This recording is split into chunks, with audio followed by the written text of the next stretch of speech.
Welcome to the Indian Ocean World podcast.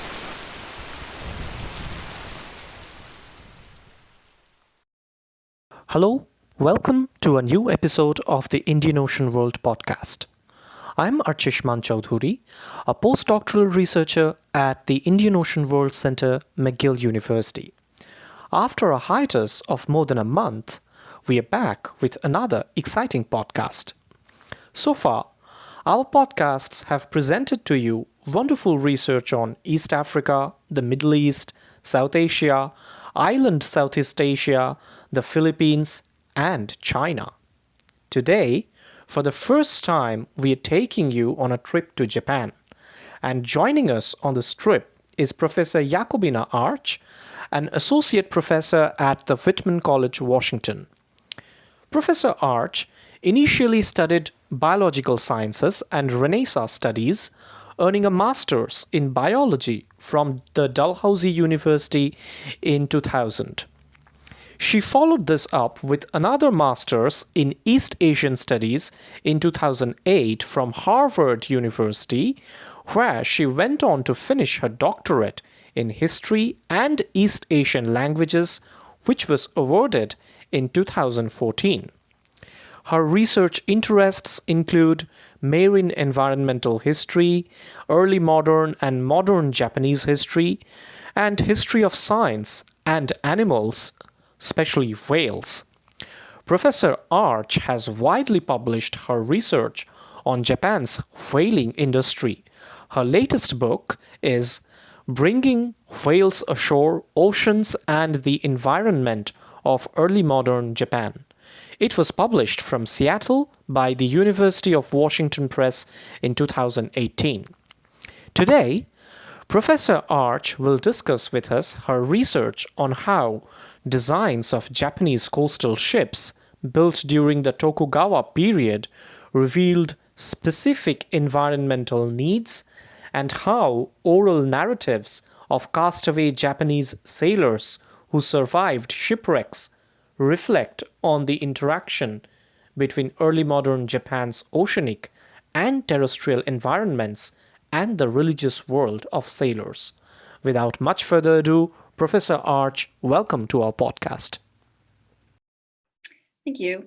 I appreciate being folded into your much broader Indian Ocean world and thinking about connections across major ocean basins is very interesting to me. So I focus specifically on Tokugawa Japan, and that's in part because this is a time period in Japanese history that is known for being closed off, and therefore there's a lot less interest, or there has been up until recently, in thinking about how they connect with the ocean.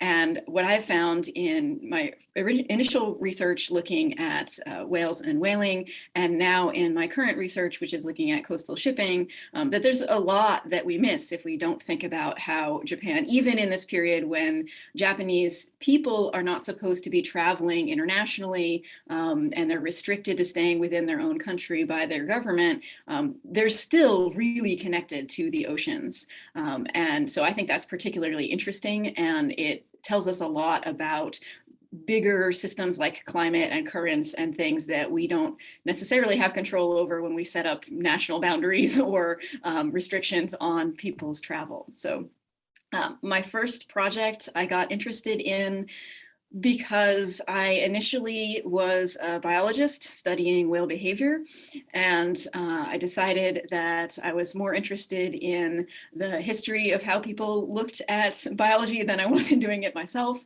And I gradually worked my way over to also having an interest in Japan, sort of unrelated, just they became related. And so when I went back to grad school for Japanese history, I got involved in this project looking at how people were thinking about whales and how that fit into their history.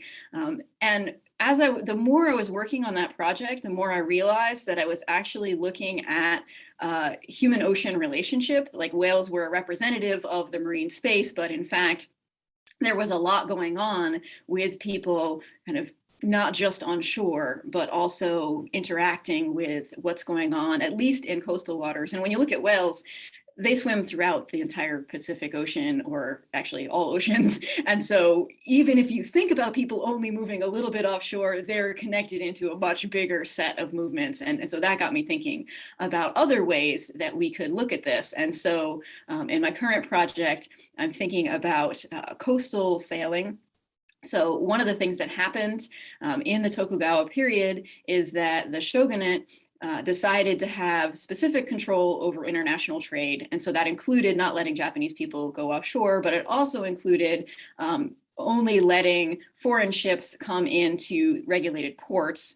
And so obviously a lot of people think, well, there's not much going on with sort of ocean intersections when you only have Nagasaki and that's it. But in fact, because nobody of the Japanese merchants was going offshore anymore, they focused on a lot of inshore trade. So stuff that was happening within sight of the land, coasting between port to port. And a lot of that came out of the government's new system for collecting taxes from all of the domains. So they all had to send rice, which was their tax unit, to the capital city of Edo, which is now Tokyo, or sometimes to the merchant city of Osaka, where it got converted into cash and was paid that way. And so the government actually set up shipping routes that they knew were safe, or as safe as they could be, so that they could get their tax rice appropriately. And then merchants, knowing that those routes existed, could use them for other things.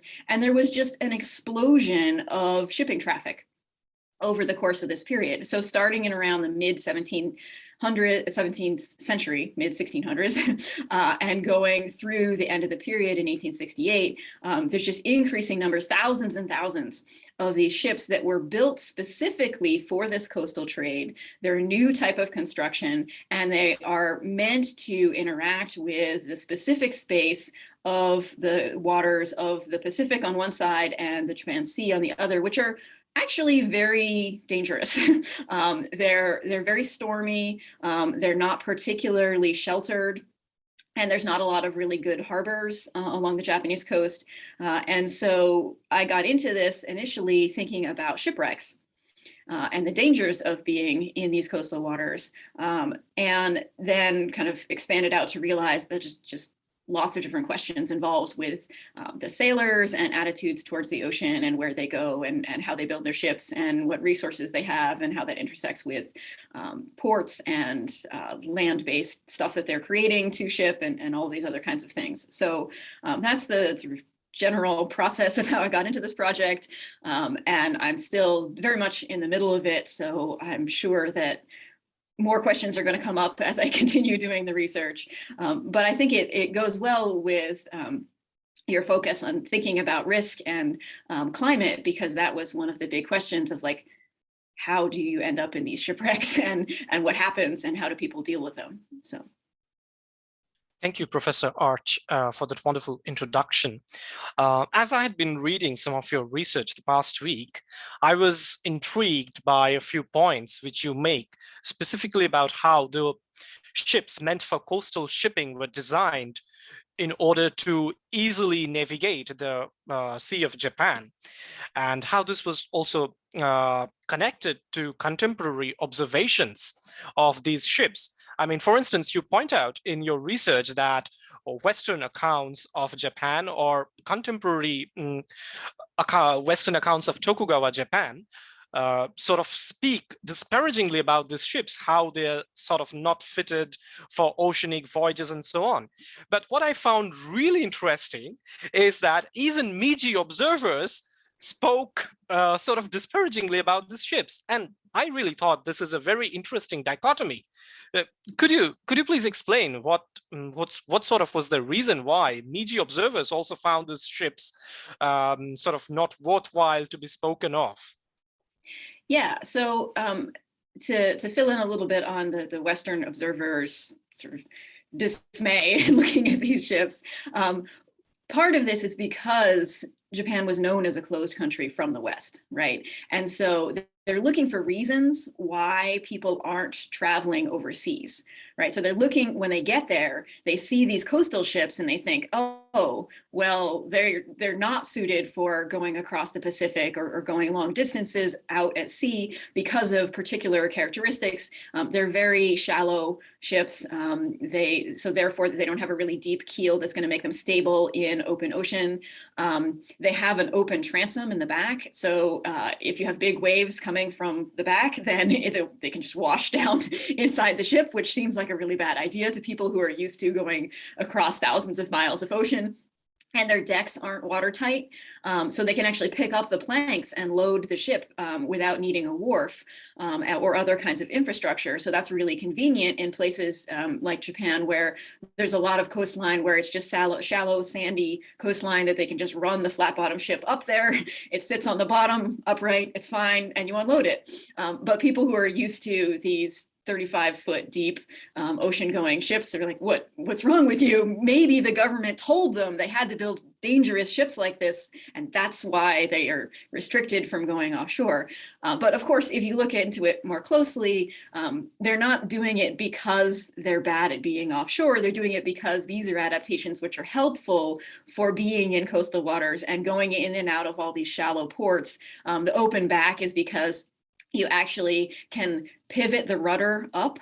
And so the rudder actually goes down a bit below the bottom of the ship, and that helps them a little bit with stability when it's out in more open water. But there's a lot of really shallow places along the coast. And so as you get into those places, they can pull the rudder up and get in even closer. And that was more important to them than worrying about the back being open. And it requires, some marine engineers have done calculations on this, and they've looked at it and discovered that it requires something like an over 2-meter wave to come in the back and actually get the ship wet. And that's a big wave. So, it's not that they're just always open to the water. So that's one thing that people were seeing, and they just didn't understand that this was to be used in a totally different way than the ships they were used to. The other thing is, though, that you mentioned, the Meiji observers in Japan were also thinking these were terrible ships and what's happening there. And that was a question that I had, too, because a lot of our information about these ships has come from records and observations after the period. So starting in the Meiji period in 1868 and onwards, people are looking back and reflecting on this coastal shipping traffic, which has changed dramatically with modernization of the country. And one of the things that was happening with the modernization, a big focus, was building up a merchant marine and building up ship construction facilities, but ones that were Western style, that were steel-hulled ships. Right. And a lot of that was related to building up a navy. So they had wooden ships long past 1868 that were still doing this coastal traffic. They're exactly the same kind of ship.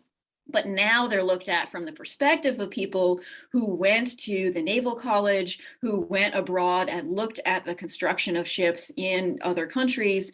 And they're just not used to looking at this native construction as something that's adapted to a particular circumstance. They're looking at a model that seems to them to be a universal model of successful shipbuilding, which is these steel-hulled ships, which don't look at all like these wooden coastal ships. And so part of that is this new framework of ships, and part of that is also that during the Meiji period, they were trying to distance themselves from their supposedly feudal past, right? So they were often looking at traditions and saying, that's something we used to do, but we're better than that now, so that they could be seen as competitive on the global stage. And so the ships kind of got caught up in that degrading of old systems in order to prove that they were westernized and modern and competitive.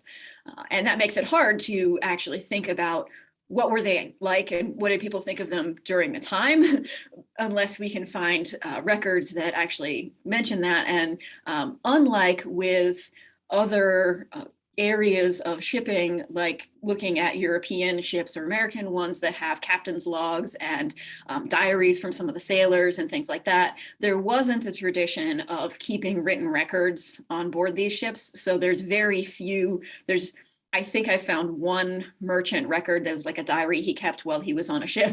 And there really weren't captain's logs. Most of the sailors didn't have to know how to write. And so we have to figure out other ways to kind of get at what did they think of these ships. They probably didn't think they were as bad as it seems like from these other observers, because as I mentioned, there were thousands of them. Lots of people use them all the time. They can't possibly have been that terrible if for approximately 200 years, they were the main form of transportation along the Japanese coasts. Thank you, Professor Arch. I was also intrigued by one of the points you make. The bezaisen, I've got my Japanese, I hope I've got the pronunciation correct. The bezaisen ships also underwent changes in terms of design. They underwent innovations over this 200 odd years period that you have described. And this, as you quite cogently argue, lessened the duration of voyage, for instance, between cities like Osaka and Edo, which is modern-day Tokyo.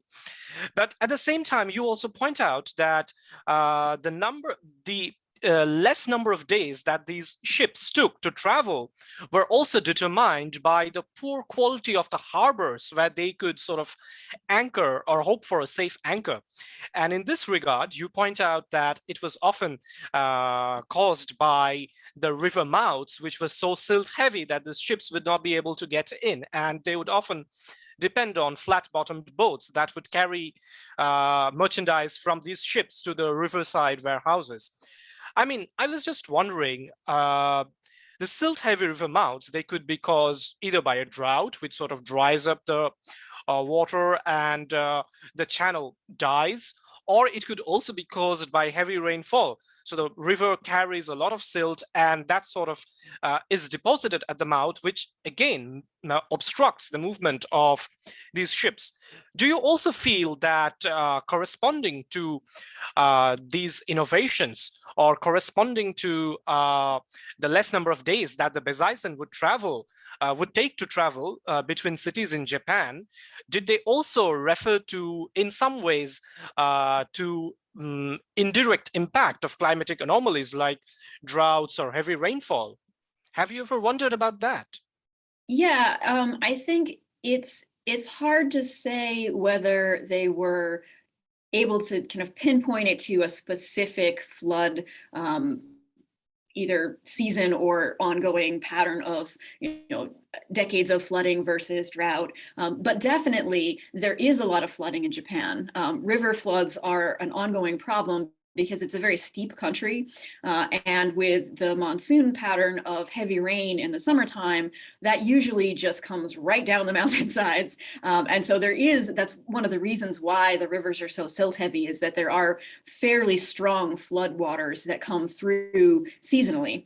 And so I think that there certainly are more unusual floods or droughts, which might be reflected, like if this happened for long enough, this would give an impetus to reshape the shipbuilding in ways that if you're just generally dealing with shallow harbors because of the climate patterns being like that all the time, then you wouldn't necessarily see that same change in the shipbuilding. It just would be like that. Like you make the shallow ships to begin with, and then it stays that way. So I think it's possible that over the course of this period, there were some climate changes that were intersecting with shipbuilding choices.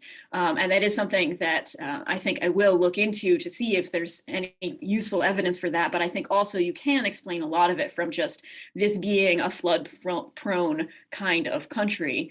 And I do think that it's also possible that some of the shipbuilding changes were related to wanting to be able to get to places faster, right? So especially for merchant ships, if you're the first ones to get to market with the year's sake, then you are going to get better prices than when the market is flooded with everybody else's stuff coming in. And there were actually races for sake ships and also ships carrying cotton from Osaka to Edo. And so definitely there was an impetus for constructing ships that were able to do this as fast as possible.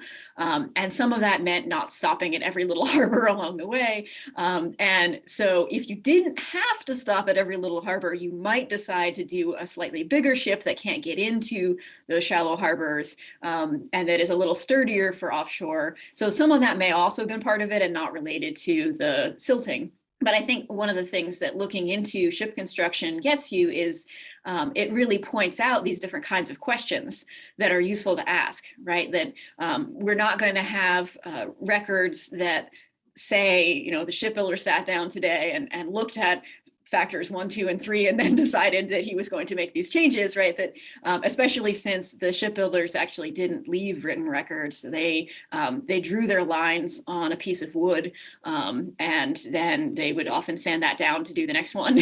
And so we have a few texts that talk about shipbuilding, but they don't get into those kinds of decisions, right?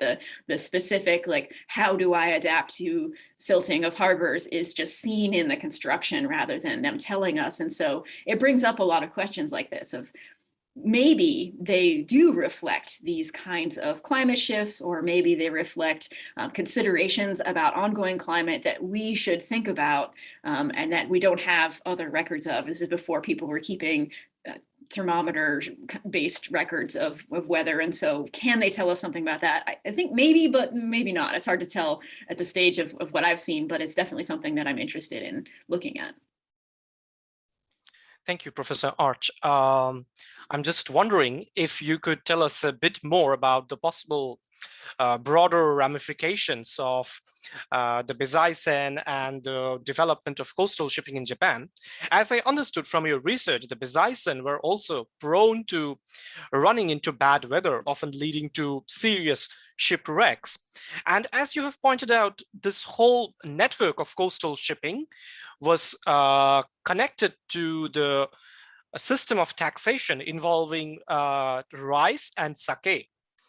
So I just wondered if, in case these ships would run into wrecks, were there any sort of insurance practices that were instituted by, let's say, a merchant or a group of merchants, or even the shogunate or the samurai that might have covered some of the losses for the merchants who ran these ships? Yeah, they didn't have insurance companies, but they definitely had groups that kind of served the same purpose.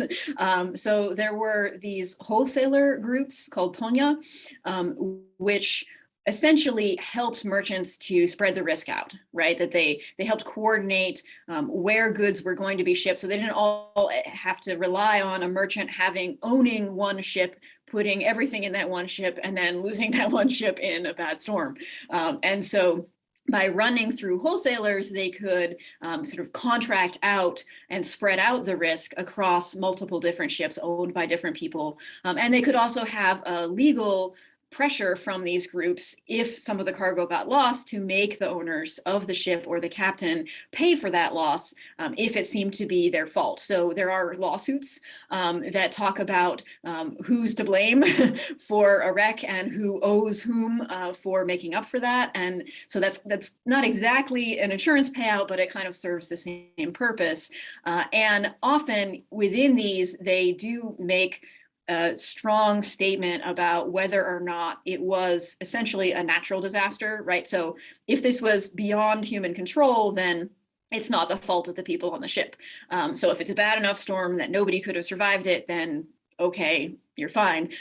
But that implies that there were cases where either the owner of the ship didn't have proper maintenance, or the captain made a bad decision and ran into a rock, or something that you could blame a person on and then get their money out of, even if you couldn't get the cargo back. There also were, for the government, the shogunate wasn't involved in these wholesaling practices, but they did have the ability to actually promulgate regulations and various other legal demands on how people were supposed to operate ships to reduce risk. So the shipping routes that I mentioned are one of them. Like, you have to go along these routes that they've marked out, and they know where the ports are to stop when bad weather and these kinds of things. You also have to use a ship that's been inspected so that it's seaworthy. So somebody makes sure that there's not a rotten section that could fall apart in a heavy storm, or ropes that are going to break or something like that. They also demanded that ships be younger than 7 years old. Merchant ships would be used for a lot longer periods of time. And so there was actually a practice of regular refits, I guess you could call it, for the way that Japanese ships are constructed. Their water tightness comes from planing down the edges of the planks that make up the hull so carefully that they fit together perfectly. And when you put them in the water, they swell up just a little bit and they're watertight.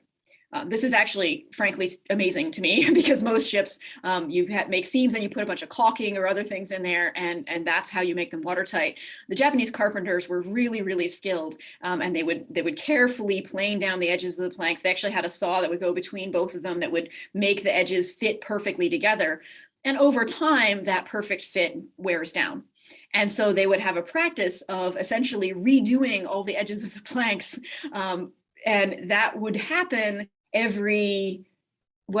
depending on who owns the ship and how much money they want to put into doing this process, but it would happen at regular intervals. And so there would be one of those that would happen within the time span that a ship could be used to transport government rice. And then after that, the government decided that it just wasn't worth it. The ship was not good enough anymore. But for merchant ships, this is probably a really exceptional record, but there is a record of one that first did this 20 years into the ship's existence, and then did it again 20 years later, and then did it again 10 years later. So this ship is getting really old and yet is still usable, right? So there are ways in which those kinds of regulations tell us something about how much risk people who own the ships are willing to deal with and what they think is seaworthy. And so that's another way to kind of ensure that you're getting safe travels and the ship's not going to fall apart along the way. And the other thing that happens is that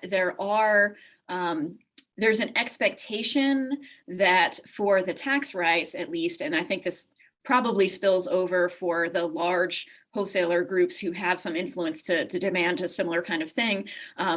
Local people who are near where a ship has wrecked or is in distress offshore are expected to go out and help rescue the sailors and whatever cargo they can.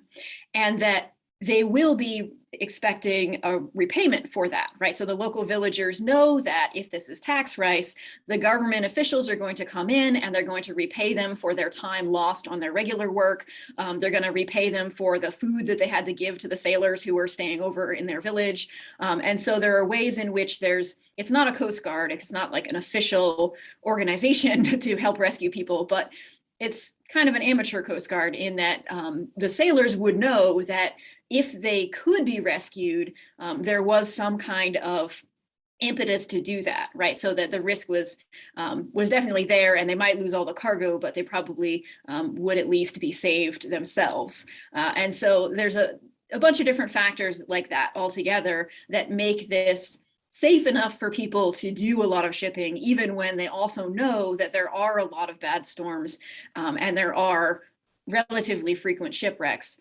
There's actually one thing I just found in the research I was doing this summer, which is really interesting, that kind of speaks to how much risk people thought they had of storms and shipwrecks, is there were fraud cases of people who sold off some of the tax rice, which they're not supposed to do because they don't own it, right? It's government owned, but they stopped along the way and they sold the rice. And then they later had a shipwreck where they claimed that that rice was lost. But it turns out they discovered by looking at the loading of the ship in a previous port and other interviews with people that the rice had never actually gotten on the ship in the first place or had been sold somewhere along the way. They found it somewhere. And so certainly people thought that a shipwreck was plausible enough in any given trip that they could get rid of some of the cargo and then pretend like it was lost at sea. Obviously, the two cases that I found that didn't get away with it because it was discovered, and that's how it was written down, and I know about them. But it does indicate that maybe there was some other kind of thing going on there with the risk of smuggling or fraud, as well as the risk of actual shipwrecks. But certainly the climate of the area is bad enough in general. There are enough strong storms and bad winds for sailing in that people thought that this was worthwhile trying to cheat like this, which is just fascinating to me. Like, if it's that bad, if you can expect that there's going to be frequent wrecks, why would you keep doing this with so many thousands of ships? And yet they managed to work it out so that it was worthwhile. Thank you very much. That's fascinating. Maybe we just stay on a bit longer with these shipwrecks, and I might ask you a few more questions. I found your research on the castaways, survivors, sailors who survived these shipwrecks and returned to Japan to sort of leave behind a narrative of how they survived at sea and what kind of a religious world they inhabited, in the sense that whom they prayed to and how that's also connected to the terrestrial environment of Japan. Could you probably tell us briefly about how the narratives that of these castaways that you get in the primary literature or even secondary literature sort of changes over these 200 odd years, when most of these coastal ships were either shipwrecked off the coast of Japan, reaching either China or Korea, or in some cases, as you've pointed out, to Borneo, or were pushed further to the east, out into the Pacific. So I was just wondering if you could tell us if there are at all any major changes, or how these narratives sort of develop over these 200 years of time. Yeah, these sources are really fascinating to me, and there's hundreds of, or at least over 100 existing shipwreck records, these hyoryuki, these castaway accounts, and so there is a kind of pattern to them, and I think over time people had read earlier ones and kind of shaped their stories to fit that kind of narrative. So they were in a sense a literary construction. Like they're technically the reports of people who came back to Japan and had to speak to government officials about their experiences abroad, because as I mentioned earlier, they weren't supposed to be going abroad, right? And this was an accident. They were in a shipwreck, but they had to prove it was an accident, right? That they weren't trying to go abroad. And they also had to prove when they came back that they weren't now Christian and going to try to convert people, because that was one of the reasons why the government was focused on managing the movement of people in and out of Japan. They had stopped trade with the Portuguese and the Spanish because they had been converting people, and there had been some concern about the divided loyalty of Christians who owed allegiance to the Pope, but also to the shogun. And so the part of the shipwreck records was just confirming the experience and proving that they were safe to come back in the country. And so that was not necessarily particularly interesting to anybody else other than the government. But what was interesting was these accounts of the strange cultures that they ran into, right? So they talk about what it's like in these foreign places that no one is allowed to go. And so some of them kind of read like Gulliver's Travels or things like that, right? The bizarre customs of strange people in distant places. And so those were interesting, right, to the general public. And those are mostly what people have researched so far from these sources, and thinking about what did Japanese people know about the broader world, even though this was a period when they weren't traveling as much. And so the fact that there were these interesting tidbits in them that made them like fables or stories meant that they spread more widely than just in a government warehouse somewhere. But that meant that people were still reading the progression of a shipwreck part before it got to the strange people they ran into, right? And when I read a lot of these in a row, they seem very stereotyped, right? The progress of a wreck, the storm came up, the wind was bad for some duration of time, but usually they say it was a big wind, it came up, we struggled, we worked really hard to pump out the ship and to save the ship, but it got to be so bad that we had to throw over the cargo because the ship was unstable, and then we had to cut down the mast because there's a huge lever arm that's trying to flip the ship over. And then we were just a drifting hull, and there was nothing we could do more than that. We tried our best, and either they get in the small rowboat that is, essentially the tender for the ship, right? And they abandon ship, and then they drift off in that boat and land somewhere. Or they stay with the ship and drift off in the hull and land somewhere. And at that point, this is where the religious responses come in, right? They start praying once they've done everything else they can to try to save the ship and get back to shore.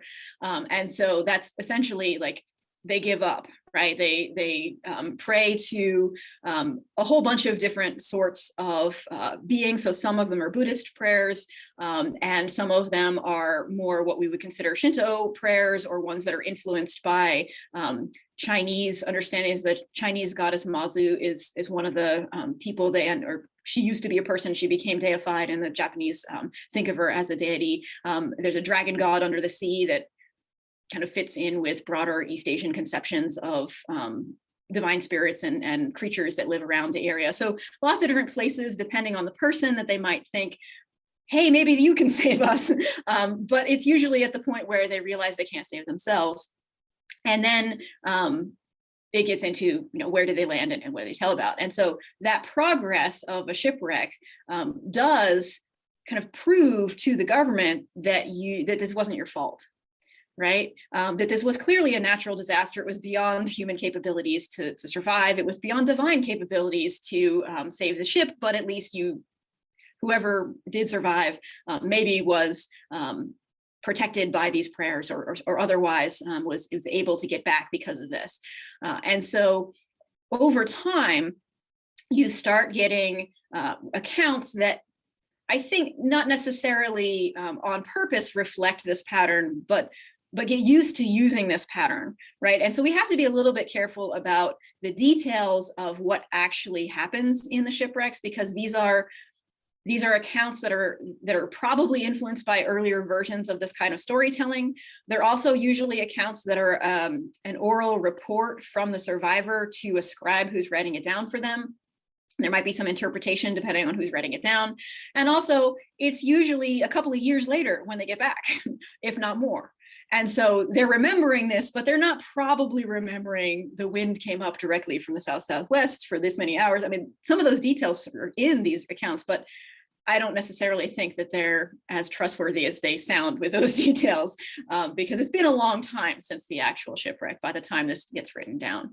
And so over the course of the period, one of the things that I think it's a little hard to say exactly how they change. I mean, there are dates in them, so you could line them up and see, how are these changing. But one of the things I did find that is a clear change that reflects more and more people being familiar with earlier stories and telling their own, is that there's a couple of stories that were written in the 19th century, we think, best guess. They're dated from the 1600s. Right. So there's this story about a wreck that supposedly happened in the 1600s, and they talk all about the progression of it. And it turns out that they're actually a Buddhist moral tale using the format of the shipwrecks accounts to tell a story about how you should be a good Buddhist and so in this particular case, it prays much more in a Buddhist sense than it does in some of the other ones where it's a mishmash of different possible anybody who can help me kinds of prayers. And so definitely there was an influence on these being popular enough that it reshaped, like, oh, enough people have recognized this, that we can use this story to tell our version that's more of a teaching tool for a Buddhist sect than it is intended to be an actual record of a shipwreck. And I think that's just really fascinating. Thank you very much. Might I just now ask one final question before we wrap up today's proceedings? As you pointed out, these accounts sort of develop a stereotypical narrative, and they sort of speak back to older accounts. In the light of this, would you briefly reflect on how much of a potential these accounts have as sort of a different set of archives to understand the impact of environmental catastrophes at sea? I mean, there are accounts of ship's logs and readings that are often used to understand the impact of a cyclone or a typhoon. But when I read your research, I felt this, of course, along with reading these accounts against the grain and with remembering how they were created or why they were created, they could be a potential set of different archives for researching the impact of environmental catastrophes. What is your take on that? Yeah, actually, I think that they're really valuable in, and initially when I was first reading them, that's what I was expecting, right? That these would tell me about specific like bad typhoons or something that came in that was a unusual bad weather kind of climate catastrophe. And what I found in reading them is actually even more interesting in that it tells us, I think, more about the general average bad weather, right? That most ships were not going out in typhoons because if they saw that kind of bad weather coming, they would run into shore, right? Obviously, if they're too far offshore and a typhoon is coming, you can't outrun it. But they were usually running within sight of the coast. They were navigating by coastal landmarks. And so I think the kind of really looming dark clouds that are on the edge of an incoming typhoon would be enough for people to say, uh-oh, time to go inshore. And so usually they weren't getting caught in typhoons.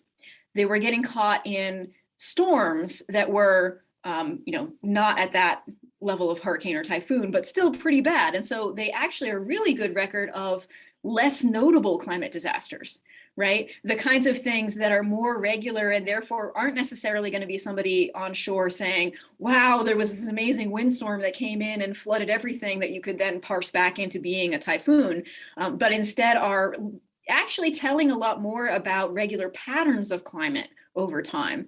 So things like the fact that winter storms are worse, so they often don't sail during the winter, and the ships that try to push the season a little too far into winter or start a little bit too early in the spring get caught in really bad storms, and that shows you the pattern, the monsoon pattern that in the wintertime brings weather from across Asia.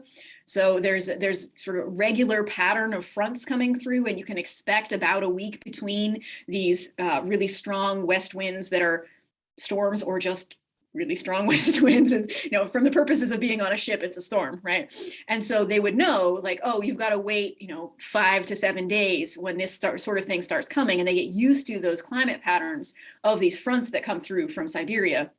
And then in the summertime, similarly, the winds tend to be coming up from the southeast instead, but there's patterns of strong winds that come through, and it's actually telling us about the progression of weather systems changing, and that what they generally see for the wrecks that happen in the sort of spring through fall, I kind of think of as the summer season as opposed to the winter season, is that the times when people get in trouble is when the wind shifts around to the west or some west-ish directions. It might be southwest or something like that. And so you see, there are ways in which prevailing winds are important for traveling, but also that there are regular shifts in those prevailing winds that tell you something about the climate that they're dealing with and why it is that it's so dangerous to try to sail along these shores. Because in both cases, in the winter storms, usually they hit in the Japan Sea worse because once you've hit the Japan Alps, it helps to mitigate some of that weather. So by the time it gets to the other coast, it's not as bad. Whereas in the other season, you're getting the winds fetching all the way across the Pacific. So the waves can be pretty bad by the time they hit Japan. And so that's why when the wind shifts, you get wind against prevailing sea swell or things like that. And so I think they're really interesting records for maybe piecing out some of this kind of climactic pattern, which might also include some typhoons or other disasters. I mean, I have seen a picture from a newspaper, Western newspaper printed in Nagasaki, where a typhoon came through and wrecked all of the ships that were anchored in the harbor. So definitely there are cases like that. But they weren't sailing at the time, right? They were all anchored. They all knew better than to be offshore in that kind of weather. And so that was a really fascinating discovery as I started reading into these records, that it might tell us something about sort of baseline climate, when I was expecting it to tell us about or extraordinary climate and disasters end up being part of the ordinary climate in ways that is really interesting. Thank you very much, Professor Arch, for a wonderful discussion. I learned a lot today, and I'm sure our listeners will also do so when they listen to your podcast. That's all we have got for today. Thanks also to my colleague, Rennie Mandeville, who works behind the scenes and helps produce this amazing podcast. Keep listening to the Indian Ocean World podcasts. We do have an exciting line of speakers over this summer. Until then, goodbye, take care.